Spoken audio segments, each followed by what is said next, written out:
আজি আদি গুৰু সেৱা দিৱস বকুৰ সুকুনিয়া পাৰাত কৃষ্ণগুৰু সেৱাশ্ৰমৰ গাৰো গোবিন্দ চক্ৰত আজি গুৰু সেৱা দিৱস উদযাপন কৰা হয়। বকুৰ সুকুনিয়া পাৰাত আজি দিনজোৰা কাৰ্যসূচীৰে আদি গুৰু সেৱা দিৱস উদযাপন কৰা হয়। সুকুনিয়া পাৰা কৃষ্ণগুৰু সেৱাশ্ৰমৰ শাখা সেৱা আশ্ৰম গাৰো গোবিন্দ চক্ৰত উদযাপন কৰা আদি গুৰু সেৱা দিৱস উপলক্ষে ৰাতিপুৱা প্ৰায় 9 বজাত ভাগৱত পাতেৰে অনুষ্ঠানৰ শুভাৰম্ভ কৰা হয়। ইয়াৰ পিছত দিনৰ প্ৰায় 12 বজাত আদি গুৰু সেৱা দিৱসৰ তাৎপৰ্য শীৰ্ষক এক আলোচনা চক্ৰ অনুষ্ঠিত কৰা হয়।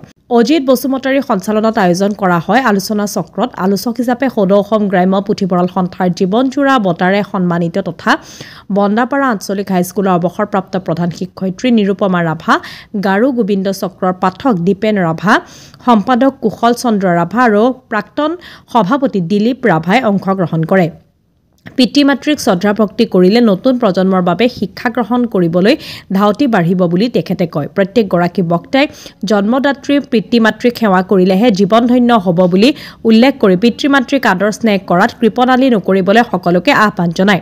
আলোচনা চক্ৰৰ পিছতে আজি আদি গুৰু সেৱা উৎসৱৰ মূল্য কাৰ্যসূচী উৎসৱত উপস্থিত থকা সন্তান সন্তনীসকলে পিতৃ-মাতৃৰ চৰণ চুই আশীৰ্বাদ গ্ৰহণ কৰে। এই কাৰ্যসূচীত শতাধিক সন্তান সন্তনীয়ে পিতৃ-মাতৃৰ চৰণ চুই আশীৰ্বাদ গ্ৰহণ কৰা পৰিলক্ষিত হয়।